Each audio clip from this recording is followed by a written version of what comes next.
Apocalipse capítulo 3, versículo 1. E vamos ler até o versículo 6. Quem encontrou, diga amém. Ao anjo da igreja que está em Sardes, escreve: estas coisas diz aquele que tem os 7 Espíritos de Deus e as 7 estrelas. Conheço as tuas obras, que tem nome de quem vives e está morto. Sê vigilante e consolida o resto que estava para morrer, porque não tenho achado íntegras as tuas obras na presença do meu Deus. Lembra-te, pois, do que tens recebido e ouvido, guarda-o e arrepende-te, porquanto se não vigiares, virei como ladrão, e não conhecerá de modo algum em que hora virei contra ti. Tens, contudo, em Sardes umas poucas pessoas que não contaminaram as suas vestiduras e andarão de branco junto comigo, pois são dignas. O vencedor será assim vestido de vestiduras brancas, e de modo nenhum apagarei o seu nome do livro da vida. Pelo contrário, confessarei o seu nome diante de meu Pai e diante dos seus anjos. Quem tem ouvidos para ouvir, ouça o que o Espírito diz às igrejas. Vamos orar mais uma vez. Eu vou pedir que o pastor Joel conduza essa oração. E já apresente também nesse momento, muitas pessoas que têm pedido oração. E se as pessoas pedem oração é porque sabem que Deus pode resolver. Amém? O pastor Joel vai apresentar, e se você também tiver o seu pedido, pode colocar ele aí na presença de Deus, porque nós servimos a um Deus que pode tudo. Glória a Jesus. Queridos, irmão Arimateia vai fazer uma cirurgia amanhã e pede oração. O nosso diácono Nilson Xavier pede oração pela sua irmã. Pastor Francisco está na UTI, oremos por ele. Quantas foram as vezes que esteve conosco aqui 5h30, 6h30 da manhã orando, mas agora ele está na UTI e precisa da nossa oração. A mãe da irmã Mayra também está internada. Maria Clara, uma bebê de 1 ano e 4 meses, está na UTI também. E a Bíblia nos diz que a oração do justo pode muito em seus efeitos.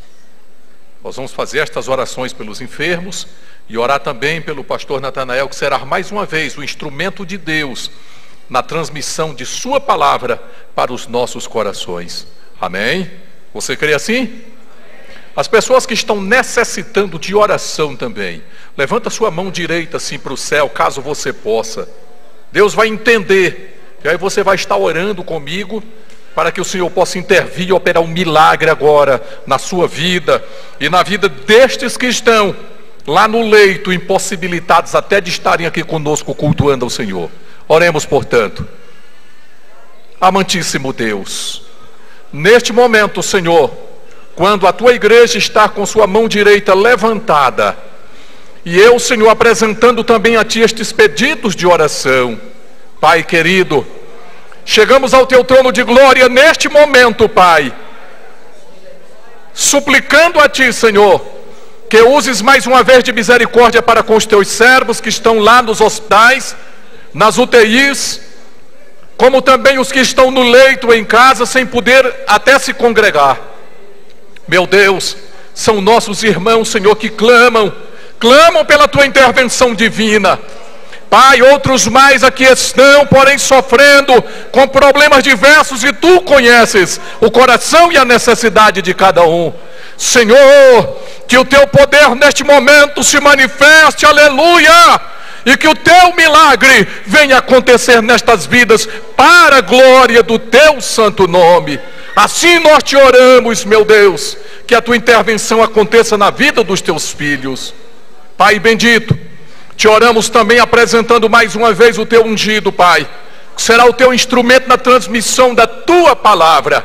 Aqui estamos como tua igreja, Senhor, prontos a ouvir o que tens para o nosso coração. Usa-o, ó Pai, nós te oramos e agradecemos em nome de Jesus. A igreja pode dizer amém? Amém. Podem sentar, meus irmãos.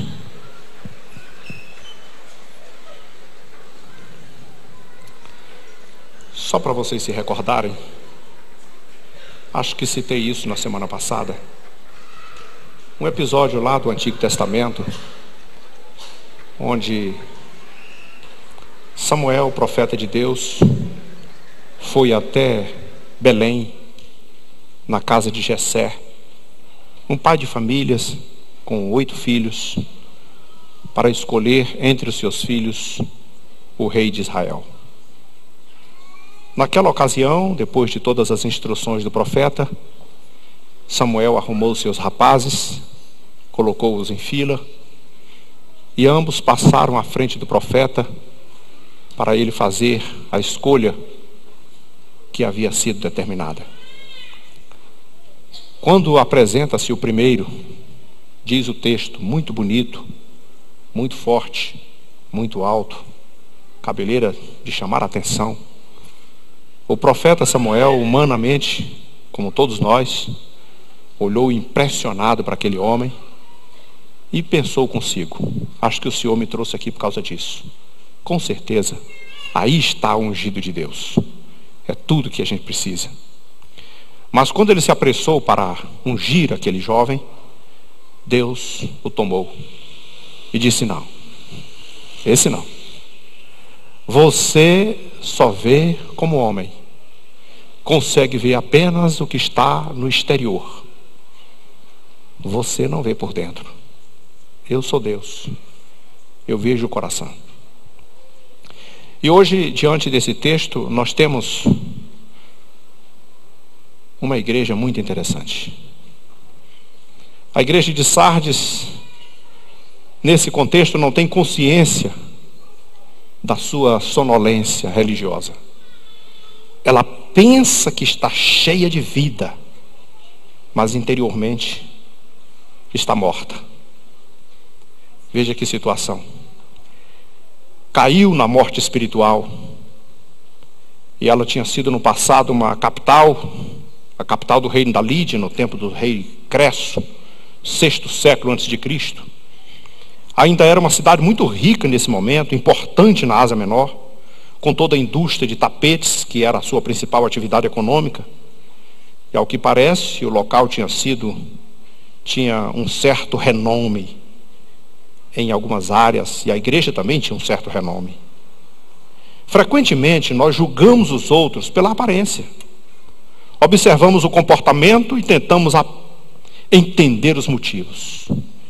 Jesus julga os corações, vê o caráter verdadeiro de cada pessoa, de cada igreja.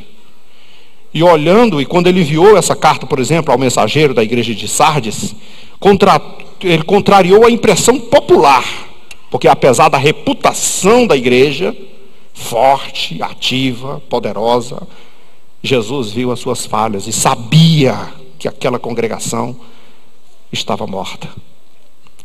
Crentes que conhecem a Bíblia, mas perderam o seu encanto por Jesus. Conhecem a teologia, mas a verdade não fala mais ao seu coração. Há muitas igrejas hoje cuja aparência, o desempenho aos olhos humanos é formidável, mas não passa no crivo de Jesus, porque nem tudo que é belo aos olhos dos homens é aceitável diante de Deus. Deus requer verdade no íntimo. Portanto, se não voltar a viver, será tomada de surpresa, como que por um ladrão. Mas tem uma coisa curiosa nesse texto. É que mesmo depois da igreja morta, o Senhor ainda lhe dá esperança de ressurreição. Quando eu olho para esse texto, é claro, não tem como a gente não tremer os joelhos. Não há como não ficar empolgado, impressionado e até aterrorizado em alguns momentos. Terrível acontecimento. Nós estamos olhando para um contexto bem interessante, parecido com esse. Talvez a DGO talvez seja uma dessas, mas tantas igrejas ricas, poderosas, brilhantes, com eventos extraordinários, com uma fama de poderoso, de grandalhões, como eu costumo dizer, 5 estrelas. Reverendo 5 estrelas. Eu costumo sempre dizer na minha imaginação que 5 estrelas só tem um, chamado Jesus, porque ele é maravilhoso, conselheiro, Deus forte, Pai da eternidade, príncipe da paz. Outro não há nessa terra. Mas às vezes as pessoas se impressionam com a aparência, porque nome, fama, sucesso faz a mente das pessoas, e às vezes faz até o coração das pessoas. Jesus chegou a dizer que no fim dos tempos, por se multiplicar a iniquidade, o amor de muitos, e em algumas expressões diz assim, o amor de quase todos. Ainda hoje a gente se empolga com as multidões, mas Jesus não tinha multidão na obra. Ele tinha multidão seguindo. Ele tinha multidão comendo pães e peixes multiplicados no milagre. Ele tinha multidão atrás do milagre, do poder, do sobrenatural. Mas lá no barco, na tempestade, lá no Getsemane, na hora da ceia, na hora da dor, na hora da prova, nos momentos mais difíceis e de maior comunhão, e na hora de enviar realmente, na hora de constituir seus obreiros, ele tinha um número bem reduzido. Formou o seu quadro de apóstolo com 12. E você sabe que no meio dessa dúzia de obreiros, teve um que dificilmente, quase não acredita na ressurreição. Teve outro que o negou 3 vezes. E mais um que o traiu. Ainda assim, com todos esses, com exceção de um que morreu, Jesus transforma o mundo e traz o seu evangelho até os nossos dias, pelo seu poder. Mas agora aqui nesta igreja de Sardes, conforme nós já tomamos algum conhecimento delas, o Senhor tem uma mensagem para ela. Mas por favor, não pense que é a igreja de Sardes apenas que vai receber essa mensagem. Hoje, Sardes é a igreja do nosso contexto. É a igreja do Brasil. É a igreja da nossa capital. Quem sabe a igreja do Gama, a DGO. O Senhor tem uma mensagem para mim e para você. Primeiramente, nós vamos ver, como sempre fazemos, a introdução, a identificação do autor. Porque Jesus sempre dá uma identidade própria, se apresenta de maneira diferente, de uma para outra, ele faz sempre uma apresentação, uma identificação diferente nas outras. Coloca vários dos seus grandes títulos que quer dizer, com certeza, alguma coisa. Depois o Senhor vai apresentar o mal dessa igreja. Nós vimos em quase todas as igrejas, nós vimos a maioria delas tem defeitos e tem virtudes. Nós vimos Esmirna, que até o momento das que nós vimos não tinha nenhuma advertência, não tinha nenhuma repreensão, só tinha virtudes. Mas nós estamos diante de uma igreja que o Senhor chega a dizer assim, tem aí uns poucos, alguns, que ainda não viraram a cabeça. Mas as suas obras não são íntegras. O Senhor vai apresentar os males da igreja de Sardes.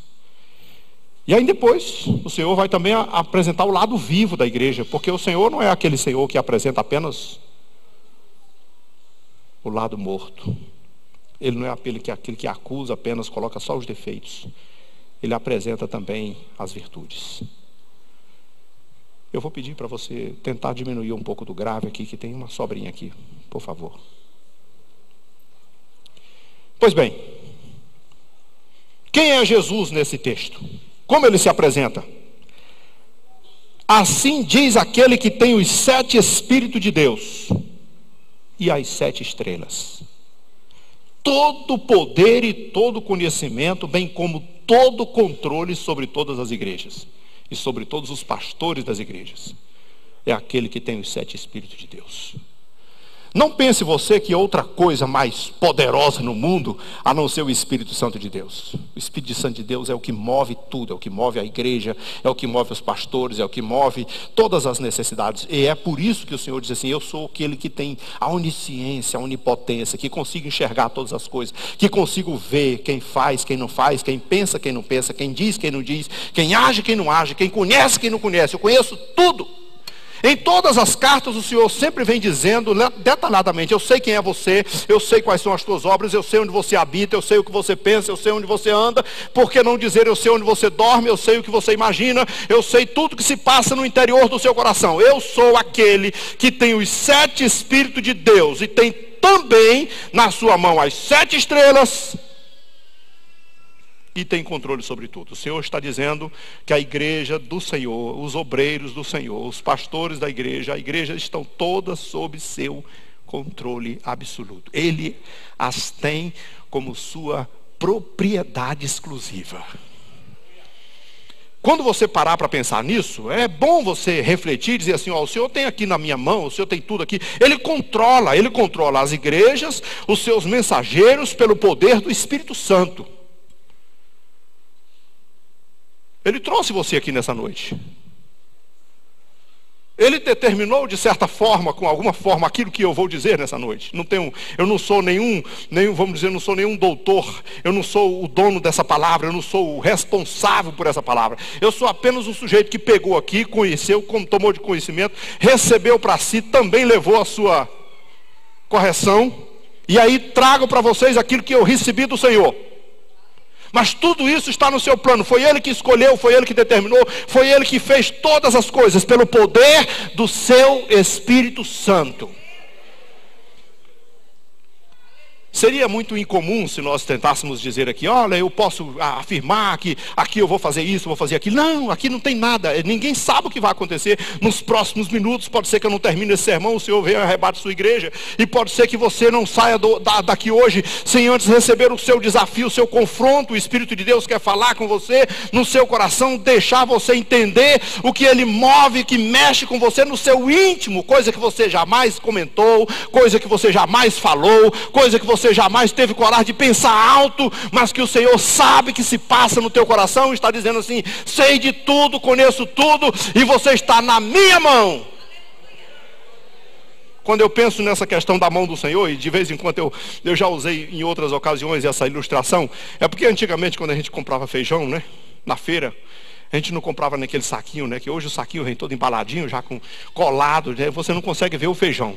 Você compra pela fé. Diz assim: se for bom, amém. Se não, mas lá naqueles tempos antigos, aí quando você ia na feira, você botava aquele saco lá aberto, você colocava a mão assim, e depois você ainda espalhava os dedos assim, para você ver os grãos direitinho, e colocava ainda perto dos olhos. Sabe que quando você tinha aquele feijão na mão, você tinha algumas coisas. Primeiro, ele está na sua mão e você só vai jogar fora se você quiser. Segundo, você vai enxergar muito bem, porque você colocou ele aqui exatamente para você examinar. Quando o Senhor diz assim: eu tenho você na mão, eu conheço você, eu sei que você está aqui comigo, eu tenho você no meu controle. O Senhor conhece, o Senhor te examina, o Senhor te avalia, o Senhor tem você debaixo da sua potente mão. E tem mais uma coisa: pelo menos nisso você pode glorificar a Deus e dar um glória, porque você está seguro, porque Ele diz que aquele que vem a mim eu não lanço fora, e ninguém os arrebatará das minhas mãos. Eu estou garantido na mão do Senhor. O Senhor está dizendo: eu sou aquele que tem os 7 Espíritos de Deus, e eu tenho todas as 7 estrelas, eu tenho tudo na minha mão, está sob meu controle. Você é propriedade exclusiva do Senhor nosso Deus. É muito bom pertencer a Ele. Nada, agora veja assim, nada. Quando você olhar geralmente quando eu olho para esse texto das cartas das igrejas, eu fico imaginando o Senhor focado em cada um de nós. Eu fico imaginando o Senhor, naquele contexto, o Senhor nos mostrou 7, mas nós vimos isso na introdução, que o 7 aqui simbolizaria a totalidade das suas igrejas na terra. O Senhor colocou os olhos sobre todas as igrejas, e eu fico imaginando assim: o Senhor tem todo o controle, Ele tem toda a capacidade de examinar, e diz assim: nem nada, absolutamente nada passa despercebido aos meus olhos.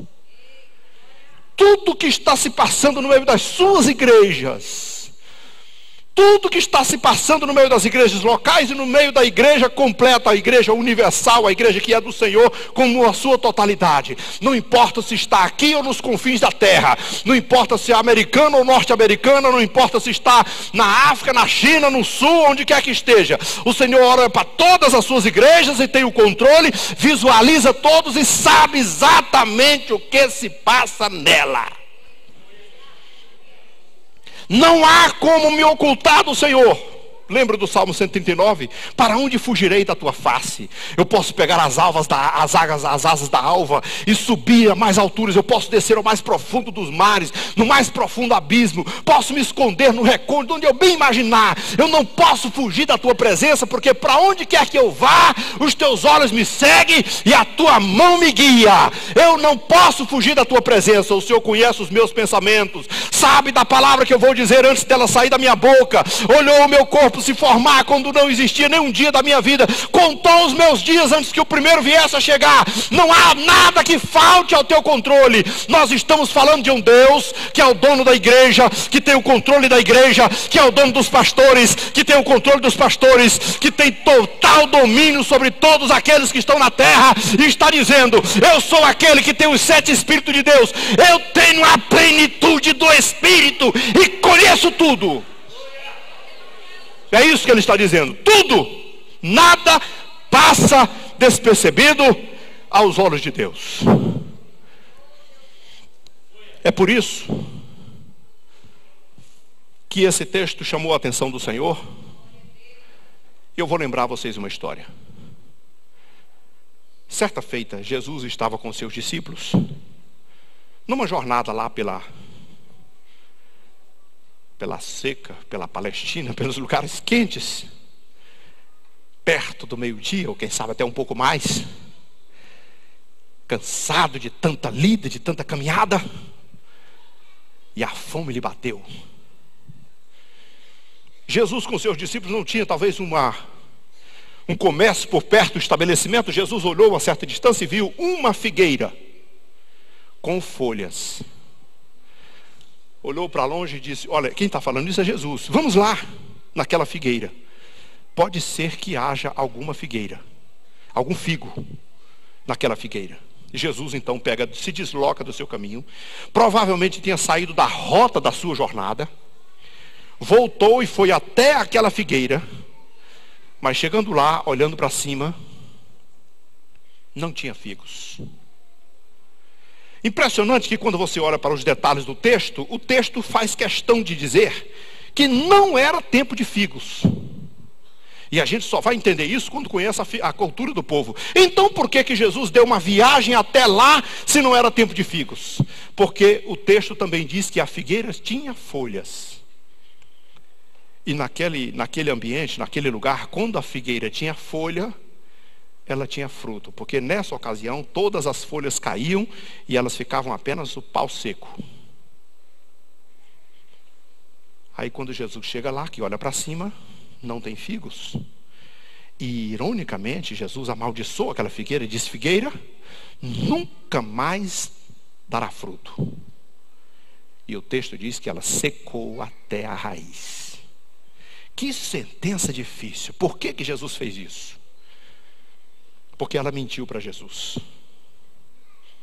A folhagem da figueira representa a fachada, a propaganda, o esnobe, aquilo que as pessoas fazem parecer, mas não é. Isso é como a igreja do Senhor, que tem a fama de viva, tem a fama de poderosa, tem a fama de rica, tem a fama de abençoada, mas não tem fruto.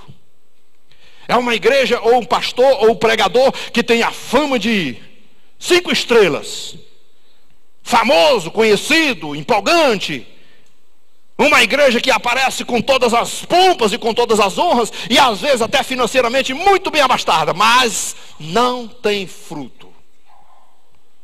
Isso pode passar despercebido aos olhos humanos, porque quando Jesus entrega esta carta para esse mensageiro na igreja de Sardes, com certeza Jesus choca, ele chocaria toda a população se fosse ler aquela carta. Como pode? Como o Senhor vem dizer que essa igreja não tem obras? Como o Senhor vem dizer que as suas obras não são frutíferas, elas não são íntegras diante do Senhor? Como o Senhor vem dizer que essa igreja está morta? Ela tem coisa, ela faz isso, ela faz aquilo, ela produz isso, ela produz aquilo. Mas pense numa coisa, a igreja do Senhor não vive de ativismo, a igreja do Senhor não vive de propaganda, a igreja do Senhor não vive de faz isso e faz aquilo. A sua salvação não é pelas suas obras, não é pelo que você faz. A igreja quer que você seja apaixonado por Jesus, que você tenha comunhão com o Espírito Santo, que você ande em novidade de vida, que você pratique a santificação, que você ande na presença de Deus e valorize mais a presença de Deus do que qualquer outra coisa na sua vida. Isso dá vida à igreja. A igreja não precisa ter grandes pompas e grande sucesso. A igreja só precisa ter manhã, tarde, noite, madrugada a presença de Deus na sua vida.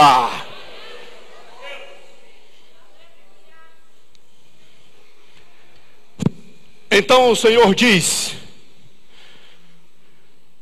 que o mal daquela igreja é porque ela não tinha consciência do seu estado de sonolência espiritual. Ela pensava que estava viva, ela batia no peito que estava viva, ela contava os seus testemunhos, ela anunciava a sua glória, ela se mostrava pomposa e honrada. Mas o Senhor, que conhece tudo e sabe dos detalhes, olhou para ela e disse: você tem fama, você faz sucesso, você é conhecida, mas está morta. Tem fama de quem vive, mas já morreu.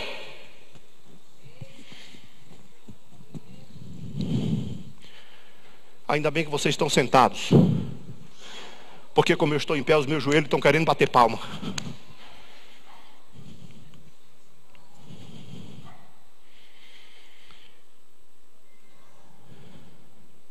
Sabe o que faz uma igreja morrer?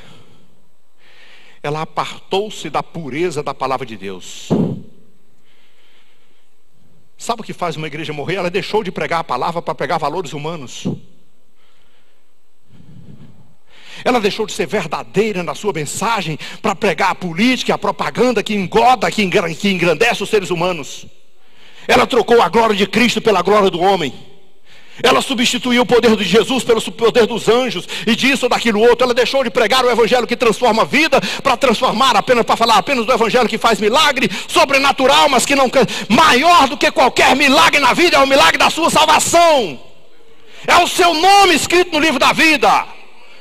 Foi o que Jesus disse para os discípulos quando voltaram depois da evangelização: mestre, estamos empolgados com o milagre que faz no teu nome os demônios se nos sujeitam, no teu nome as enfermidades são curadas, é impressionante ser teu discípulo. E Jesus disse: eu não quero que vocês estejam alegres ou empolgados ou entusiasmados porque os demônios se vos sujeitam ou porque as enfermidades são curadas. Eu quero que vocês se alegrem porque os vossos nomes estão escritos no livro da vida. Mas você já parou para pensar que provavelmente no nosso contexto não se prega mais o evangelho como ele tem que ser pregado? Não se diz mais a verdade que tem que ser dita. O evangelho não pode, aqui não estou fazendo política, não quero voto de ninguém, e não vou dizer que você pode fazer isso, pode fazer aquilo, deixar de fazer isso, que o importante é o seu coração. Jesus não é açougueiro, Jesus quer você todo, por dentro e por fora, espírito, alma e corpo. Ele quer você seguindo a santificação. E ele diz mais uma coisa, como disse o escritor aos Hebreus: sem a santificação ninguém verá o Senhor.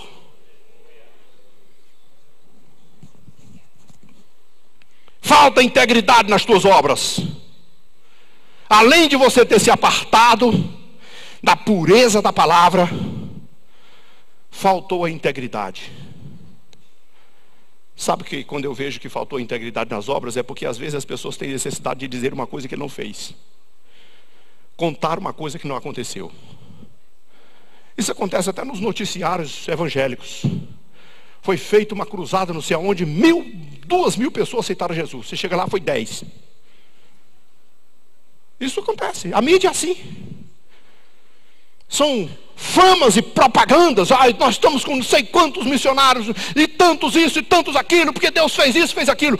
Jesus não precisa de você fazer propaganda para Ele. Sabe por quê? Porque se Ele curar, Ele é Deus. Se Ele não curar, Ele é Deus. Se Ele abençoar, Ele é Deus. Se Ele não abençoar, Ele é Deus. Ninguém muda a sua divindade. Ele é Deus, não é porque Ele nos dá, porque Ele faz ou porque deixou de fazer. Ele é Deus na sua natureza.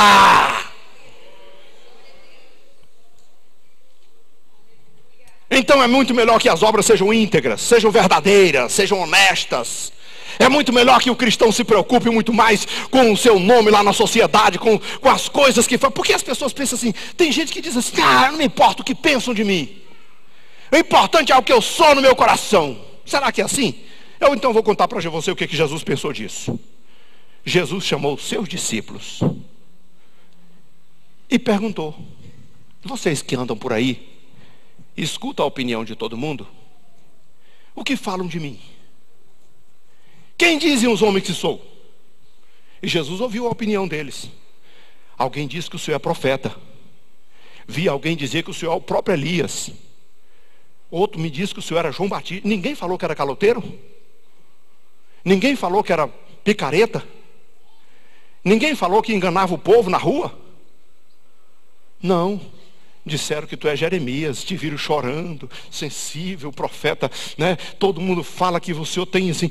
Então por que Jesus está preocupado com aquilo que as pessoas pensam a respeito dele? Jesus ainda olhou para os discípulos diretamente e falou assim, e vocês? O que vocês acham? Quem sou eu? O que eu sou para vocês? E o Pedro levantou e disse, tu és o Cristo, o Filho do Deus vivo.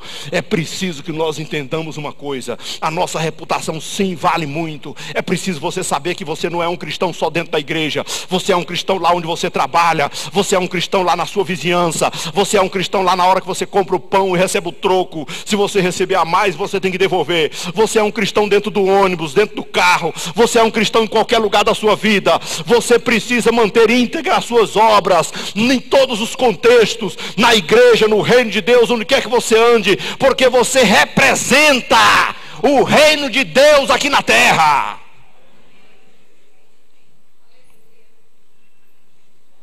E o pior de tudo, mostrar uma aparência viva, com o nome de quem vive, mas está morto. Uma árvore sem fruto. O pior de tudo, de ser um sujeito errado, é fazer todo mundo pensar que é certo. Jesus orou para o fariseu, que conhece tudo e vê tudo, e disse, vocês escribas e fariseus, vocês são tão hipócritas, que vocês são como sepulturas caiadas. E o que é sepultura caiada? Você chega lá no cemitério, alguém fez uma sepultura e deu uma... Hoje não é nem caiada, né? Hoje é com mármore. Aquela pedra bonita com uma Bíblia colorida lá em cima, um versículo bíblico lá dentro do vidro, todo incrementado, lindo, uma flor plantada ao redor, o jardim ao redor. Você olha assim, puxa, mas que sepultura bem. Mas todo mundo sabe o que tem lá dentro. E Jesus usou a expressão carniça, osso e carne podre. Jesus estava dizendo de quê? Cristianismo não é de aparência. Cristianismo não é o que você mostra, é a fachada. Cristianismo é o que você é no seu caráter. Não adianta mostrar uma cara bonita, uma fama, um sucesso, a glória. Você é um escriba e fariseu, hipócrita, disse Jesus. Então você, além de atrapalhar os outros entrarem no céu, você mesmo não entra, se coloca na porta, nem entra nem deixa os outros entrar. Porque faz as coisas erradas, porque não ensina a verdade, porque não diz o que tem que ser feito, porque não dá o exemplo. Então ser um cristão é muito mais além, vai muito mais além do que cantar hinos e levantar as mãos, vai muito mais além do que louvar e bater palma, vai muito mais além do que ser membro de uma igreja, carregar uma Bíblia. Ser cristão implica numa vida renunciada do mundo e andando na presença de Deus em novidade de vida.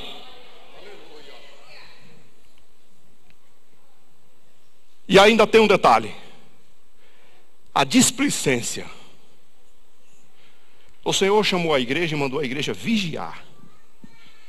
Sabe que vigiar é uma das maiores obrigações do crente. Ele disse em outras ocasiões, vigiai e orai. Alguns irmãos não lembram nem de uma coisa nem da outra. Alguns outros só lembram da oração. Alguns outros invertem os valores. Orai e vigiai. Aí eles oram muito, quando chega na hora de vigiar já estão cansados.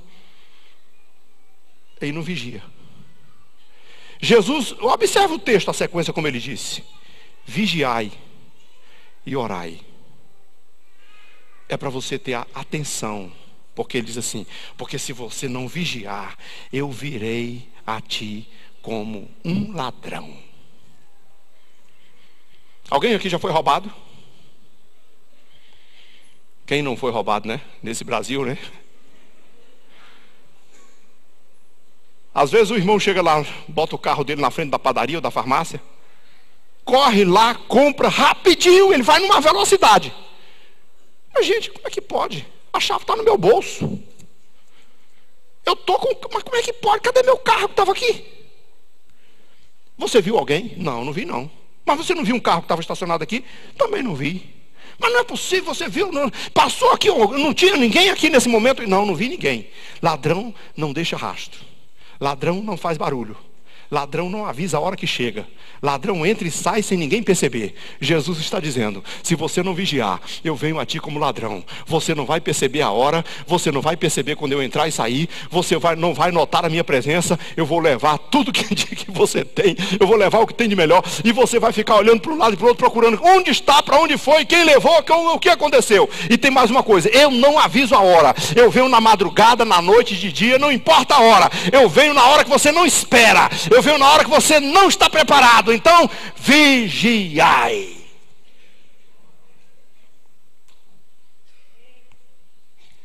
Esse é o confronto a uma igreja que o Senhor chamou de obras não íntegras.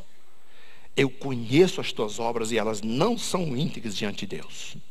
Esse é o confronto de uma igreja famosa, que o Senhor está dizendo, você é famosa, tem pompa, mas está morta, está morto. Mas eu conheço algumas pessoas aí no meio. Eu espero que na DGO seja muito mais de a maioria absoluta, né? Eu espero ouvir o Senhor dizer assim, graças a Deus que eu conheço aí uma grande parte dos irmãos. Aqui no texto de Sardes não. Aqui ele diz assim, mas tem aí umas poucas pessoas que não se deixaram levar por essa vaidade. Tem alguns aí que não se envolveram com esses pecados. E eu vou dizer uma coisa para você. Você vai andar comigo de branco. Porque branco vai representar a pureza. E você é digno. Então nós vamos andar juntos. Eu e você. Juntos. E olha, e mais um detalhe. Nunca, jamais deixarei apagar o teu nome do livro da vida. Quem tem essa capacidade de ser fiel a Deus, ele diz, o Senhor sabe honrar aqueles que são fiéis. Ele diz assim, são dignas de andar de branco, são dignas de ser notada, são dignas de ser observada, são dignas de ser colocada como exemplo, são dignas de ser mostrada ao público, às nações, ao mundo, e são dignas até de eu representá-lo diante do meu Pai. Eu nunca negarei diante do meu Pai, pelo contrário, eu vou testemunhar na frente do meu Pai e dos seus anjos.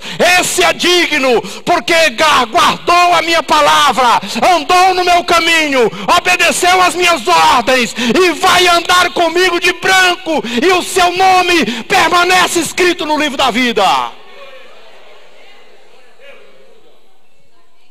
Olha, eu não sei o que você está pensando disso, mas o que o Espírito Santo tem tocado no meu coração sobre isso é que nós estamos vivendo numa comunidade, numa sociedade, num ambiente que atualmente é um antro de corrupção, de maldade, de impureza, um antro de falsidade religiosa, onde as pessoas aplaudem a religião, mas não aplaudem o verdadeiro caráter, onde as pessoas tentam mostrar uma fachada de crente, mas por dentro são cruéis e o seu coração não é puro diante de Deus. É um momento, uma grande parte do cristianismo também se corrompeu, eu com estas obras que não são vistas e não passam no crivo de Deus. Mas o teu Espírito Santo de Deus está dizendo, o Deus Todo-Poderoso está dizendo, não importa o que estou vivendo, ande corretamente, obedeça a voz do Senhor, porque você vai andar de branco com Ele, você vai ser honrado por Ele.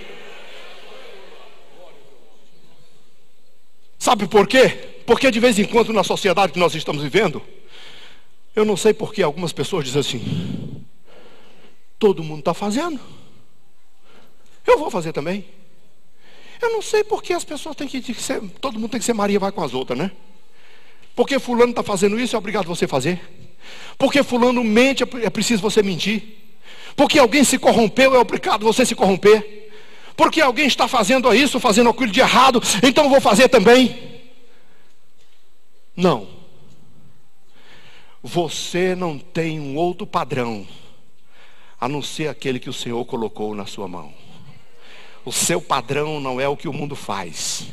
O seu padrão não é o que as pessoas ensinam por aí. O seu padrão é a palavra de Deus. Então ande de acordo com Ele, e o seu nome jamais será apagado do livro da vida, porque eu vou confessar o teu nome diante do meu Pai que está no céu. Começar bem é preciso, irmãos. É preciso terminar muito melhor. Sabe que um estudo revela que a terceira geração de uma igreja já não é mais a mesma. Não tem o mesmo fervor da primeira. A terceira geração. É tempo de pensarmos como será a nossa igreja nas próximas gerações. Que tipo de igreja deixaremos para os nossos filhos e para os nossos netos? Viva ou morta? Nem sempre uma grande multidão representa a legítima expressão da devoção espiritual. Nem toda a expressão de entusiasmo religioso é resultado de avivamento espiritual. Não é suficiente ter um nome no hall de membro de uma igreja, por mais conceituada que ela seja, por mais santa que ela pareça ser. Não basta ter um nome de crente, é preciso ser crente. Não basta ter aparência de santidade, é preciso ter santidade. Não basta parecer vivo, é preciso estar vivo. Não basta parecer salvo, é preciso estar salvo. Não basta ter o nosso nome confessado diante dos homens, nós precisamos tê-lo confessado diante do Pai que está no céu. Não basta ser conhecido na terra, precisamos ser conhecidos no céu. Não basta ter um nome registrado no hall de membro da DGO ou de qualquer igreja, é preciso ter um nome escrito no livro da vida. É possível defender a doutrina de Deus sem amar o Senhor? Não! Mas às vezes é possível. As pessoas procuram obedecer e defender a doutrina, mas não amam o Senhor. Obedecer os mandamentos de Deus sem inteireza de coração, fazer coisas certas com motivos errados. Os homens podem ver as coisas certas com motivos errados. Os homens podem ver as obras. Deus vê o coração. Deus quer obediência, integridade, verdade no íntimo.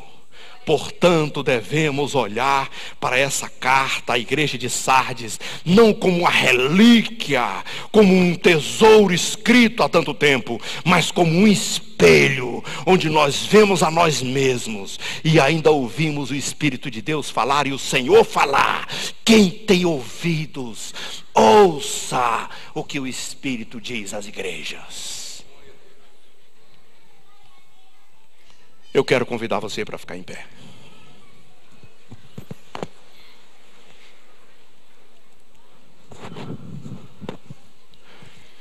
Eu quero convidar você para ser crente.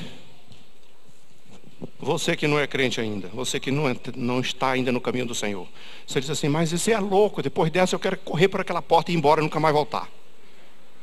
Mas ainda assim, eu quero convidar você para entregar sua vida para Jesus ou se reconciliar com Ele nessa noite. Se você estiver desviado, se você estiver fora dos caminhos dele, levante a sua mão e aceite a Jesus essa noite.